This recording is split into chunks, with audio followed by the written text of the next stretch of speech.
Let's try to feel Master's presence as we put our attention within and try to really tune in with that vibration, which is easier to feel when you're with a group of devotees and everyone trying on their own.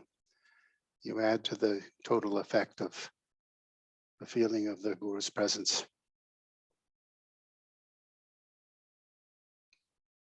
So let's pray together. Heavenly Father, Mother, friend, beloved God, Jesus Christ, Bhagavan Krishna, Mahavatar Babaji, Lahiri Mahashai, Swami Sri Yukteswar, and our Guru, Paramahansa Yogananda, saints of all religions, we bow to you all. Divine Mother, beloved Guru, bless our lives with an ever-increasing realization that thou art ever with us, guiding and inspiring us, helping us along the spiritual path. We are thy children, we are thy devotees. Bless us. We bow to thee. Om. Peace. Amen.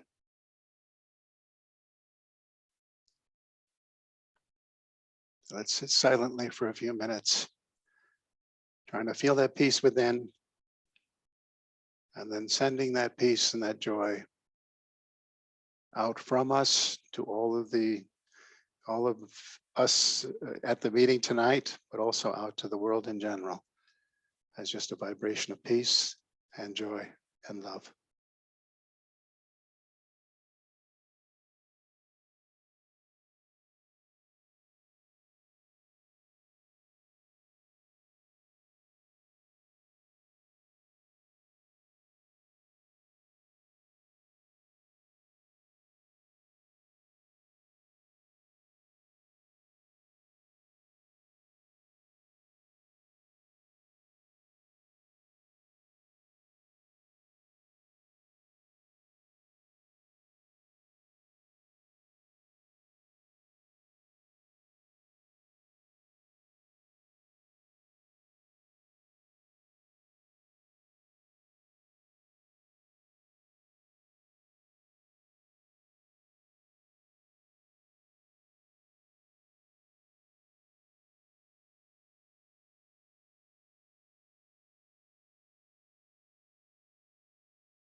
Om. Peace. Amen.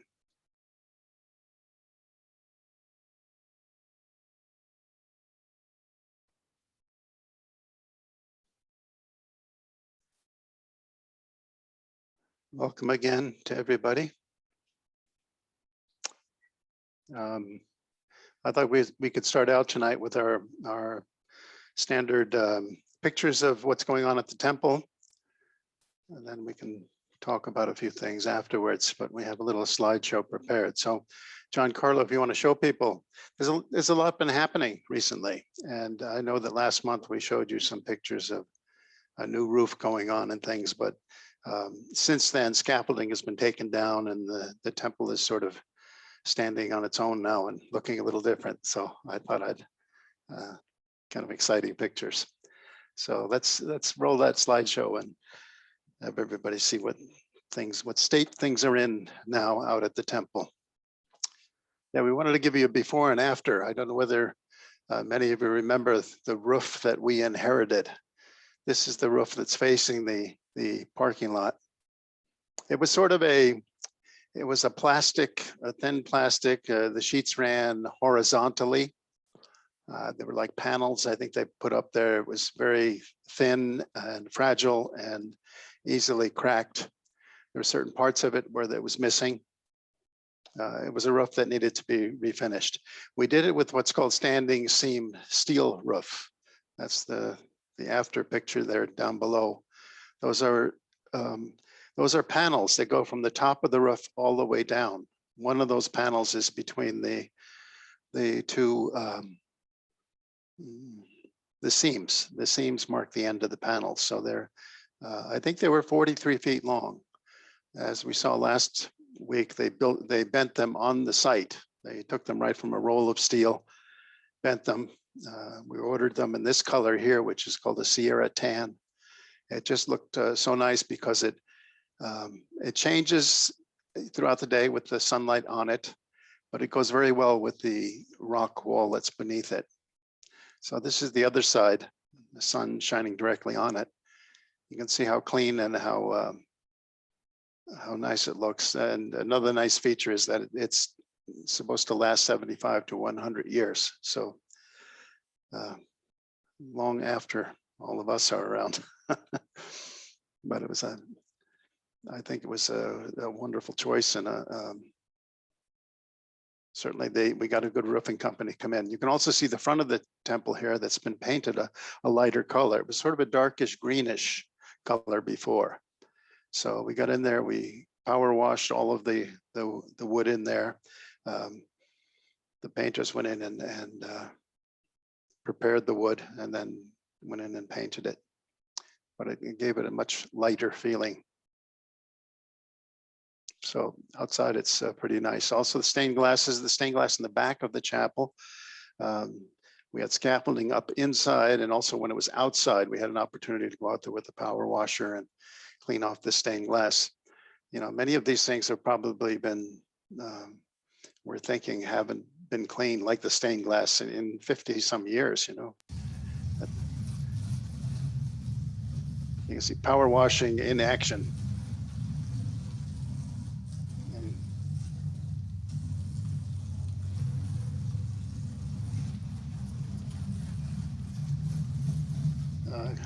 Chris Cardinal has come up, he's been helping out on different things like this. A very good helper and worker. He's from San Jose, I think.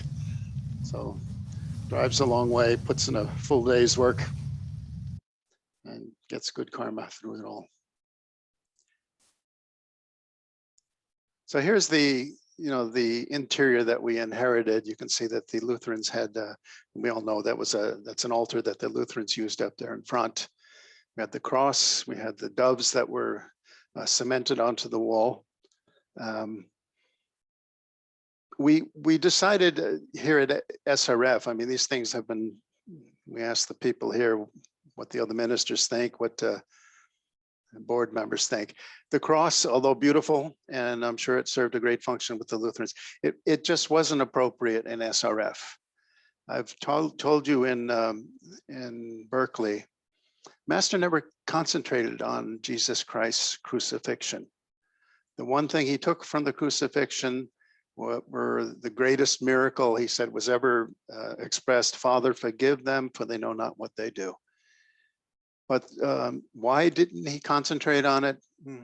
I never heard or never read Master's teachings and where he said this is why, but I do think that that chant, again, I've told you this before, the chant, "O God, beautiful," it has a line in there, "To the sorrowful, thou art sympathy." That's where the cross flourishes and belongs. But that's not us.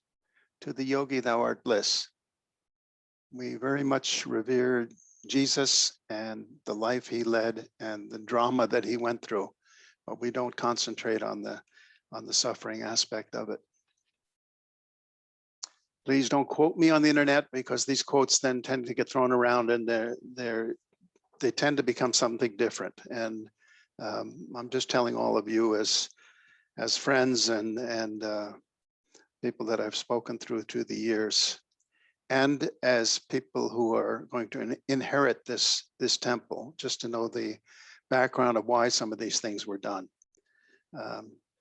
Many of us, we grew up with the cross and the symbolism that it expressed, and you know, for us, it's not that big of a deal. But I think that we're making this into Master's temple, and because of that, we,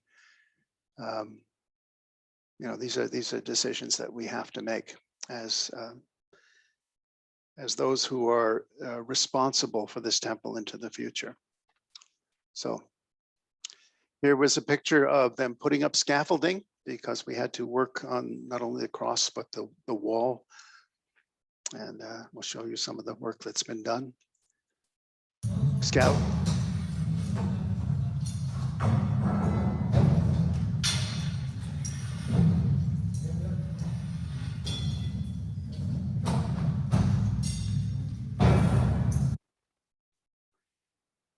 It's all the way up to the ceiling, the scaffolding now, and you can see it there. I have not been on the upper parts of the scaffolding, and I don't think I am going to be. Do I have to explain why?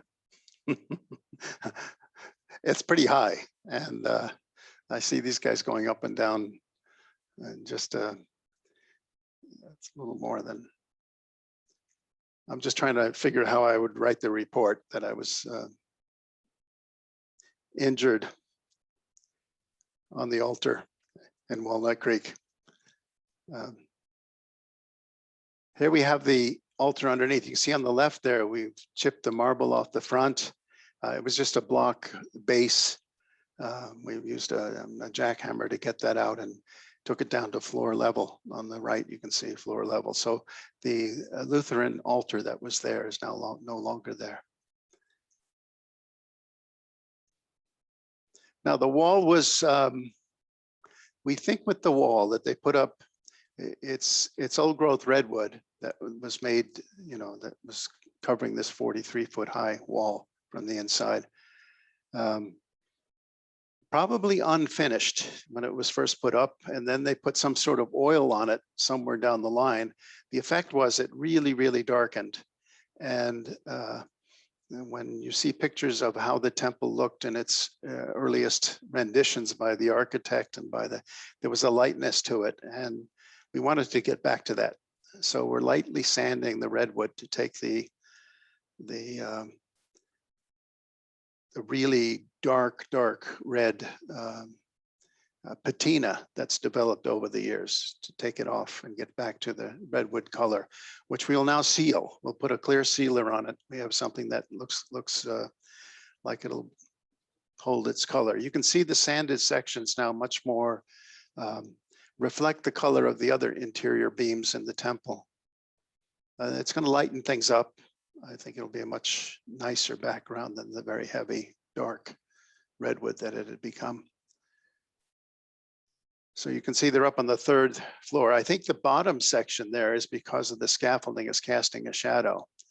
So you're getting a little darker look to it, but if you took the scaffolding away, it would all be the same color, that redwood color. And in addition to that, we have David Strain working on getting boards, these redwood boards from behind these wings that extend out. They're also covered in redwood. On one of the wings there, he took some of the redwood that's not seen when you look at the altar. It's on the back side, taking extra pieces from there and putting them into the cross and filling them out. Now we had to remove some of the redwood in front. We didn't want just just where you could see exactly where the cross was, because there's other redwood now put in the holes. We had to have a little bit of staggering of the boards up the wall, and David Strain has patiently been working on it and doing a fabulous job. He's extremely talented. There he is. Yeah, there he is. He's got his redwood. He evidently laid out all the redwood pieces, marked them. Yeah, there you go. There are the markings on the back. So he's got a plan. The man with a plan, and doing a great job on this. We're lucky to have talented people in our. Yeah, this is what it looks like for him most of the day. He had to pull off some of the redwood boards around the cross so that he could make more of a staggered patch there, where you wouldn't see a patch, you'd just see the boards on the wall. You can see how deep the wall is there in that picture too. It's about a foot thick. That back section there, that's the outside of the, the outside we have the standing seam steel roof that covers the back now. So, and then the interior, this is where the stained glass was, right down this middle section here. It was held in by molding that they had put up there. Here is the upper part of the cross, which still has to be filled in, but you can see what David is doing here. Still has to be sanded. You can see the dark and the light.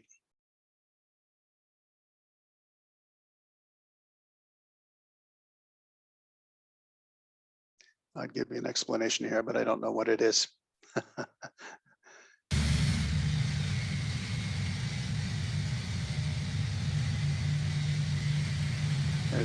There's David.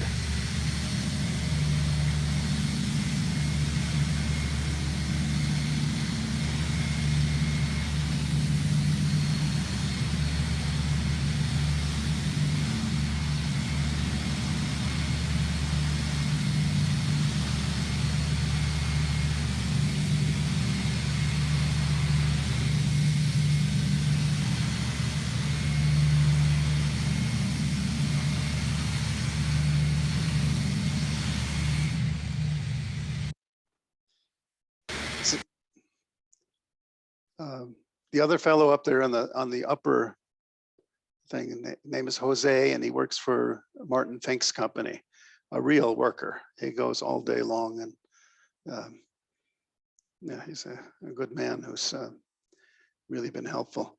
One of the somebody was telling me that what David Strain also has to do is to take those boards and to shimmy them sometimes 1/8 of an inch, so that we have a nice flat wall back there. So there's a lot of calculations that have to be made and cuts that have to be made before nailing in a patch board.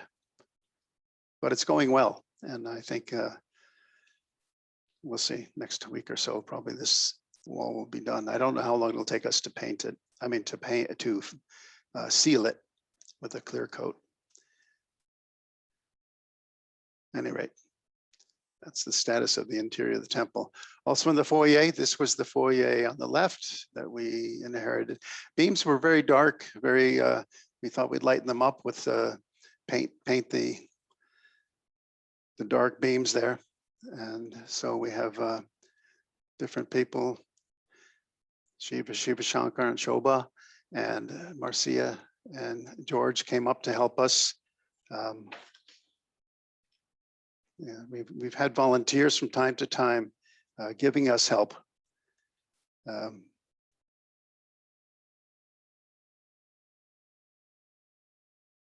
And those of you who do have time, and you have a couple days or a day that you thought you could give, send a message to the temple website, and John Carlo will see that. He kind of knows what needs to be done there, and he's always looking for a few people to come by, and if they can wield a paintbrush or rake up in the gardens, it's always appreciated. And you get the benefit of just kind of seeing the temple, and also participating a little bit in the work that we're doing there. And just if anyone is saying, "Oh, that looks like fun," we can put you to work a little bit, not too much. We're based on your talents and your abilities, we'll employ you gently, let's say. Well, here's the other side of the roof. We see the new roof. This is the side facing the parking lot. We're painting these foundation posts. As you know, they're aluminum, and they hadn't been painted up until now. So we have a paint now that somewhat matches the what we have on the roof, and so we're painting this aluminum, and they look so much better. They kind of just become a part of the side of the temple rather than something that kind of stuck out before. What we're seeing is we're uncovering little by little and improving and burnishing, let's say, a very charming looking temple. I think we're all going to be very, very proud of it as the years go on. I'm sort of amazed. I tell this to you, but every time I'm up there, I walk around and I find myself shaking my head that we really found one of a real gemstone. I think it's going to be a very unique, very beautiful temple in the temples that SRF has, and a very nice addition. So very nice pictures. You can also see that the gardens are so nice. I mean, here are the roses that grow along the, I guess this is not the parking lot, but in toward the social room there, the big, but the gardens have been pruned and watered, and they're flowering, and it's just very charming. You can see there's a beautiful shot too, looking up. That's a wisteria hedge that's growing over that thing there. Ran out of a word. So when that blooms in I think it's usually April, wisterias bloom, but you know, very nice, very fragrant, very beautiful.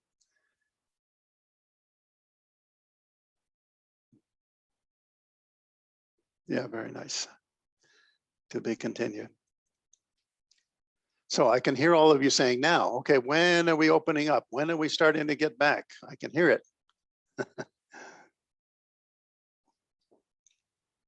Well, I'm not going to tell you. No, I'll tell you. We actually had a meeting this week here at Mother Center, a Zoom meeting with all of the ministers and all the temples. And all of the temples in SRF, they're opening on different dates. There's no, you know, as we were discussing it, I wrote down some of the dates. I mean, Phoenix is opening next week. I think they're having their first service on Sunday. Fullerton, July 25th, Encinitas, maybe July 4th, if they, I mean, that weekend, if they can pull it off, but otherwise it's 1 or 2 weeks out from that. Glendale, July 11th. You know, so as we were talking, it depends on a lot of things. I mean, some temples are very, let's say, well-oiled machines. They know exactly what needs to be done, how to open them. We're not quite in that category. We have yet to hold a service there. Plus, we're kind of in the middle of things. I'm thinking, and knock on wood, that we open in September. September will be the first service there at Walnut Creek. By that time, interior of the chapel hopefully will be set up. I mean, completely, you know, ready to go.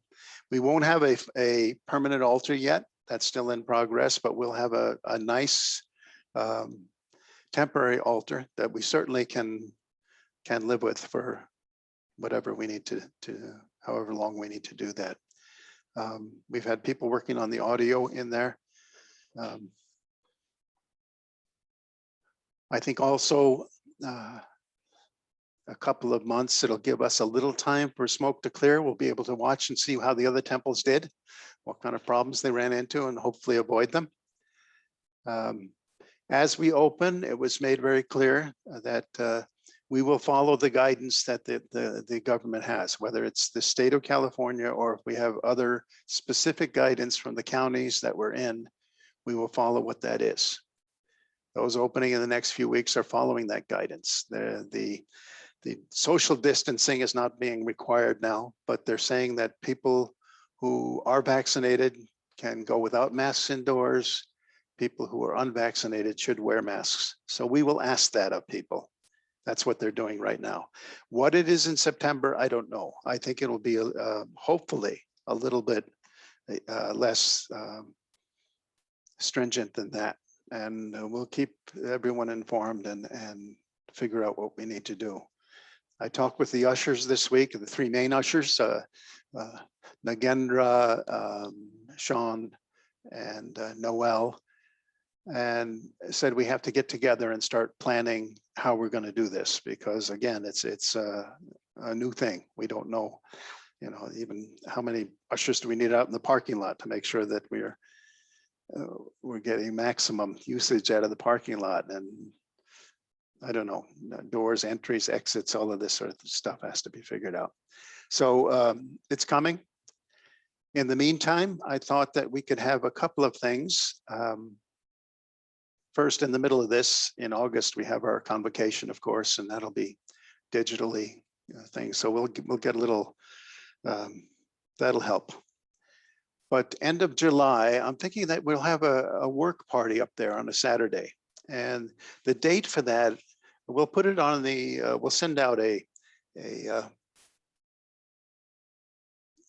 information on it through the newsletter. If you haven't signed up for the Bay Area Temple newsletter, go on our Bay Area Temple-srf.org site, look up Temple newsletter and sign up so that you get these emails. But we're thinking that Saturday, July 24th would be a very good day to have a gathering. It's not just a work party. I think it'll probably be a little work, a little meditation, a little satsang. We'll have a fellowship and maybe everybody can bring something to eat, some bowl of, and we can have it'll be a hybrid between a work party and a picnic. And at least they'll give us an opportunity outdoors to say hello and to look at the temple and see where we are. So it's going to be on July 24th and on April 28th, two of them. So July, August, I'm sorry, I say April 28th, July 24th and August 28th, and then open in September. We haven't quite seen what date that's going to be, but we'll figure that out. In September, the Sunday school rooms will definitely not be finished. We're still getting plans through the City Hall there in Walnut Creek. And yeah, I think we'll be in the middle of the construction at that point. So again, we'll keep you informed on this.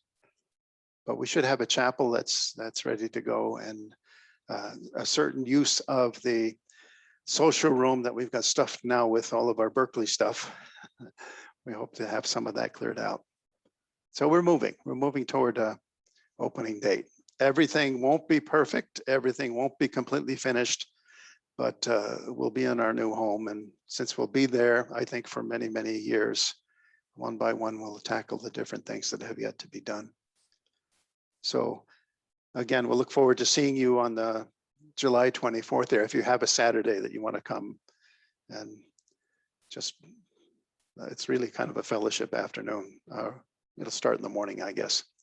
Hopefully Divine Mother will give us some cool weather. Not too hot. And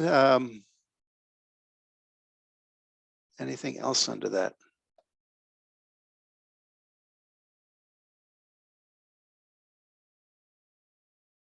And of course, we'll have general meetings.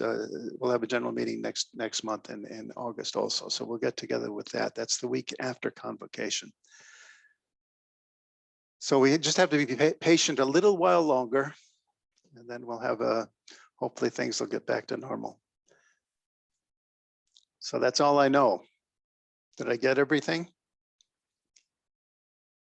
Again, we'll send out more information through the newsletter. So you know, when this work party comes up, we'll come up with we'll have times and instructions on what food to bring and that sort of thing. But it's been so long since we have been together. It'll be nice to just sit, even if it's outdoors under the trees, and have a little meditation together and say hello. Friends once more to be, Master said, huh?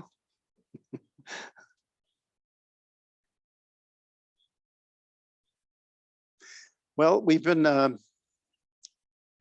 reading some of these letters from Daya Mata, and I enjoy them. And I get a few messages from people saying they're inspiring to them.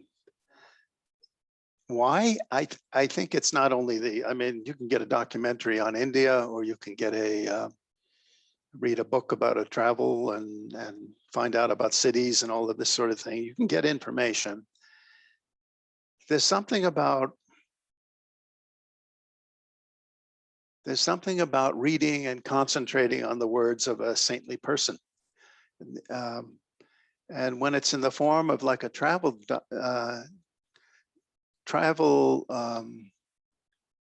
what would it be? A travel diary, I guess, is what you could call it. It's like you're walking with them. You're experiencing things through their eyes. You're absorbing a little bit of the vibration of that person. And I think that that's what happens with these letters. I think we feel that we're walking and experiencing these things with Daya Mata. And to be in the company of a saint, and she was a very saintly soul, in my opinion, and opinion of many. It's uplifting. That's what makes us feel like, wow, that was very interesting. Even if it wasn't outwardly interesting, it's not something you turn around and tell someone, hey, I found out about a place in Chandigarh, listen to this. No, it's walking through it with her, and her interpretations of places, her ability to, I don't know, bring the best out of these different life experiences. It's also very didactic. It's very, it teaches us how to go through life. So here, she's back now in Calcutta in Dakshineswar. It sounds like to me, I think, yeah, that's right. Dakshineswar, and this is the place that's just north of Calcutta, 4 miles, 5 miles. I don't know whether in these days she stayed at the ashram or whether they even had facilities there. She may have been staying nearby, but visiting the ashram. It's changed through the years. It's become a little bit more, they built some buildings and some rooms, and back in 1958, I'm sure it was very simple and anyways.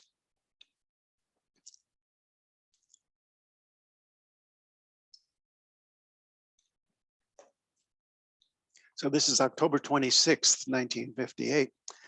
And Daya Mata writes, being here in India, it is not difficult to understand why India became the greatest mother of religions, giving birth to such souls as Lord Krishna, Buddha, Babaji, Anandamoyi Ma, Ramakrishna, the Hiri Mahashai, Sri Yukteswar, and our own Paramahansaji. It is claimed that Christ spent part of his early life here. Our own blessed Guru was chosen by Christ and Babaji to go to the West, because Paramahansaji had the spiritual strength and divine fervor to withstand the vibrations of the material-minded West. Guruji stripped Hinduism of all outer ceremony and time-encrusted artificialities, and brought to us in its pure form the yoga philosophy of the Gita. How blessed we are to have a small part, each of us, in spreading this truth, and to have such retreats as are here in India and America, where we can learn to overcome self amongst good people, devotees of like mind, that we might know our higher self, our true divine nature. This morning, Prabhasta comes to take us to Dakshineswar for the morning service. We have plenty of time, so we drive first to the Kali temple for a blessing from Mother Kali, and then sit for a few minutes in meditation in the room of Sri Ramakrishna. Now, this is the Dakshineswar Mat, where Ramakrishna lived for a while, in Autobiography of a Yogi.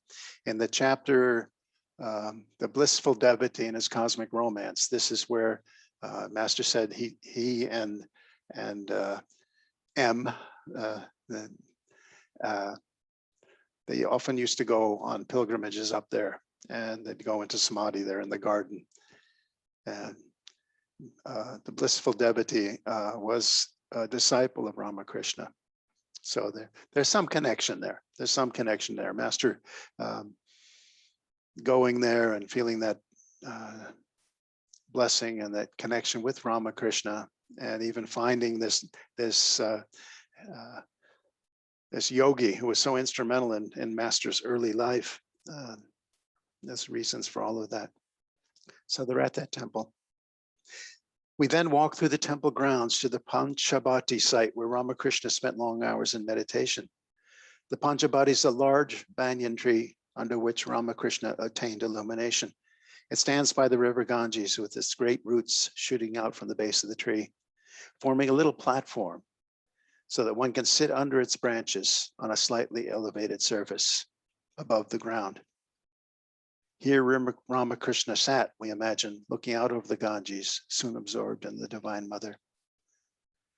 Prabhasta points out to us the spot where Master sat, under the same tree in meditation. A fence and a locked gate now surround the Panchabati, but we sit on the stone steps leading to the tree roots, and there we meditate. Mataji, Ananda Mata, photographs this spot.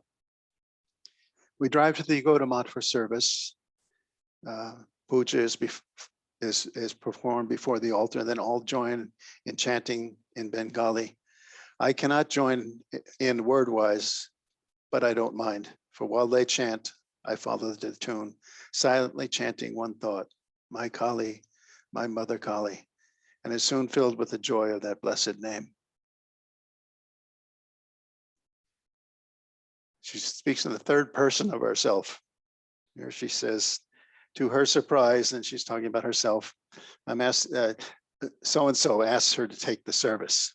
She speaks of Master and of one of his talks wherein he tells us that in order to find God, two things are necessary, right company and right technique of meditation, and exhorts the devotees to make greater effort, since Mother has given us this golden opportunity to seek her amidst good spiritual companions. She then chants, give my mother a soul call, and ends with Blue Lotus feet. They love this chant, and later a renunciant tells her, we're happy you chant this. What a tremendous vibration we feel. This is all due to Mother's blessing, for poor Daya sings like a frog, and an out of tune one at that. Poor Ma. You know, she didn't have the greatest singing voice, but she put herself so firmly, so concentratedly, so devotionally pointed into the chants that you felt a tremendous vibration whenever she chanted. I told you the story that Brother Anandamoy, once I said in these early years, probably in the 50s, like 1958 to 59, she would from time to time come down to the monks' chapel in the morning. Monks had their morning meditation down there, and she would just show up, and she would walk into the chapel, and she would sit behind the harmonium, to lead the meditation, and she would chant, prayer, chant. And he said one day she came in prayer and chant, and she started chanting, and then all of a sudden the chanting stopped. It just stopped, right when she was really getting into it. And he opened his eyes. He couldn't believe, what had happened. He looked over, and he saw that she was just in samadhi. She had just kind of almost falling off the chair. She was in a deep state of communion. So she had that, and the voice is secondary to that kind of devotion, which we're all trying to develop. But poor Ma, she's saying she sang like a frog, which she didn't, by the way. That's a pretty tough critic right there. And she says, again, we take our noon meal at the Yagoda Mat, which is the ashram, after the service. That sweet disciple, Moti Lal Babu, and a couple of others eat with us. Also Jatindra, Jotin Ghosh, the one who accompanied Master in his flight to the Himalayas, was also there. So this was back in 1958. So many of these people that we read about in Autobiography of Yogi probably were still around. Jatindra was the one who kind of got afraid about the tiger story, and he left Master on his flight to the Himalayas, came back in his English clothes, as we know from the autobiography. Ma says, how sweet is Jatindra's face and how his eyes fill with tears when he speaks of our Master, his cousin, and the divine friend of his childhood. Now, this is the next day, October 27th, 1958. Today we were off for Tarakeshwar, which is about 40 miles northwest of Calcutta. We're going to visit the temple there where rests a Shiva Linga, a great round stone representing eternity without beginning or end. Of course, this also is an autobiography of a yogi. The sleepless saint, Master goes there to Tarakeshwar, doesn't bow before this symbol, and then has to march through the hot paddy fields, one more krosha, and finds out from the sleepless saint, because you failed to bow, you brought this upon yourself. Ma goes on to say, while we are parked at a crossroads waiting to meet Jayananda, who is to accompany us, I don't know who these people are, a young lad of about 13 with a sensitive face and great dark eyes comes up to our car. He speaks English and we chat while waiting. We remark how well he speaks our language. He returns, I speak English, but I am Bengali. How proudly he says this. We tell him, we are American, but we're also Bengali. At this, his face lights up and his white teeth gleam as he breaks into a wide smile. Our wearing of orange cloth creates much interest, we are told, for it is not usual for Americans to dress even in ordinary saris when here. Now we are crossing the Ganges on the Vivekananda Bridge. We're traveling along the Grand Trunk Road, which takes one to the upper part of India. This is the road Master took when he went to Tarakeshwar in search of Ram Gopal, the sleepless saint. Our fellow travelers this October morning are numerous bullocks drawing two-wheeled wooden carts filled with straw or jute or long bamboo poles.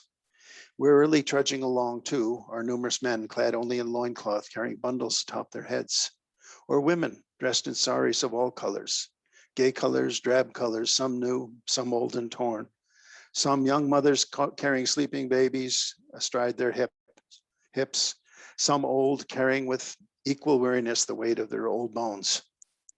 Down in the ponds alongside the road, children can be seen bathing in the cool waters while their voices ring out happily. They are gathering memories here which will brighten their later years, memories of carefree childhood. A bullock cart hugs the center of the road. We cannot pass. Our horn finally reaches the ears of the bullocks and they move to the side. As we pass, we see that the driver is fast asleep, sitting upright, his head resting on his chest. The countryside is magnificent. As far as the eye can see, there are great stretches of paddy fields, while here and there are clusters of palm trees. Tiny ponds where dhotis and saris are being washed, then spread over the green grass covering or upon bunches of bushes. The homes and villages we pass are made of composition of clay, mud, sand, and straw, with thatched roofs. Now we pass through great fields of banana trees, row upon row as far as the eye can see. Near the roadside too are large piles of sticks, which are stacked as we stack corn stalks at home. These are jute sticks from which rope will be made. We soon turn down a very narrow lane in the community of Tarakeshwar, and there before us stands the temple or shrine. Alighting from the car, we come to the temple compound, which is by this hour filled with pilgrims. We are told to remove our shoes. As we near the shrine itself, we see several devotees lying prostrate on our path. We are told that they are doing penance for some sin committed and that they will go all around the temple itself in this prostrate position. This form of doing penance is also in use by Catholics. Certainly, as Gurudeva said, many of the Catholic rites were borrowed from India's religion. Arriving at the shrine entrance, we were told to remove all leather objects such as wristwatch bands, purses. We had none. The monks must remove their shirts. We must cover our necks with sari scarves. The priest then gives us a tiny earthen jar filled with holy water, and we place some flour, and some flowers are placed in our hands. These are our offerings, which we will leave at the shrine.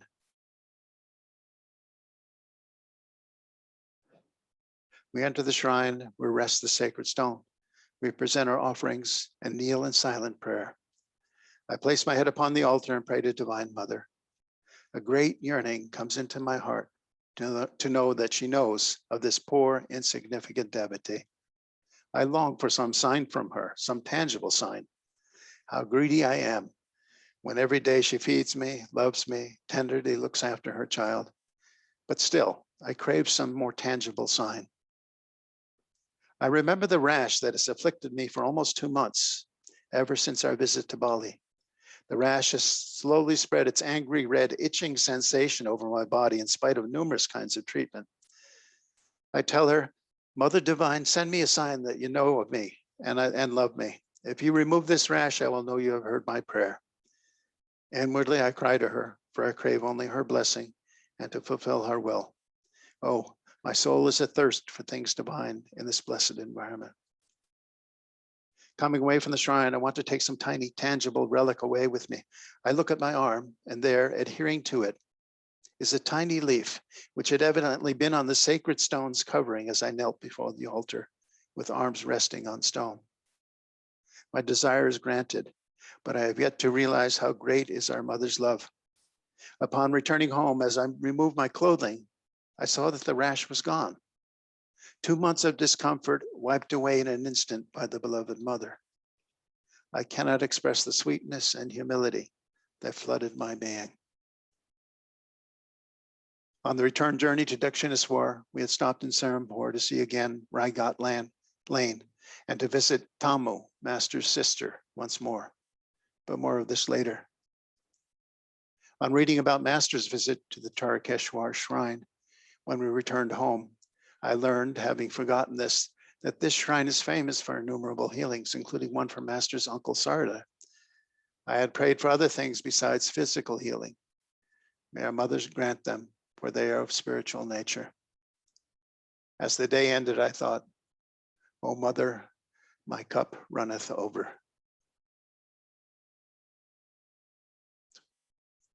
Yeah, that's our Daya Mata. What a wonderful, wonderful story, and a wonderful recollection of it that she, certainly wonderful that she wrote down these things. That's how a saint approaches these things. Very interesting, very.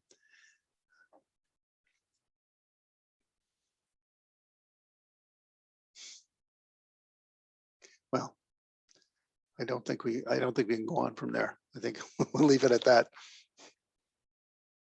But I'll mark the page here, and we can get back into this at some time. We're going to see all of India before this is done, huh? Those were letters, of course, that she wrote back to the ashram in our trips to India. I think partly to inform people here what she was going through, but I think more importantly, it was her way back in the 1950s when you couldn't even make a phone call from India to America, or if you did, you had to have a lot of luck on your side. It was her way to connect up with the people here that she wanted to keep a connection with.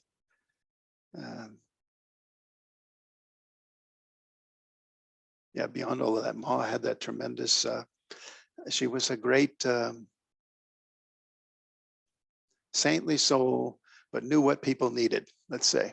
And these things, the letters were certainly inspiring, but it was just her way to say, to keep people thinking in the right direction and trying to inspire them to keep on. So let's have a moment of silence and a closing prayer.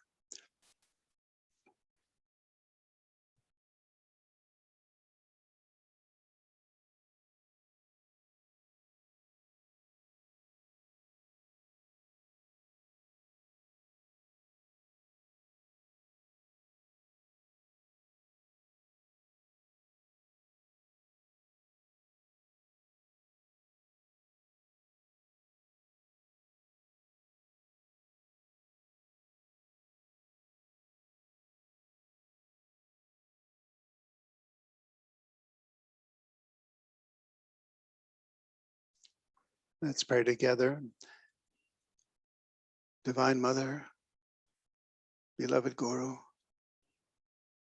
bless our lives, that no matter where we go, no matter what we do, our hearts and our minds may ever remain turned toward Thee. Om. Peace. Amen. May Divine Mother and Master bless us all. It's nice meeting with you all, and I look forward to next month when we get together, especially so when things get more back to normal and we can have things that we can have both the self-realization and the fellowship that we have in a community like this. All of you are very dear to Master's heart. Jai Guru. See you next month.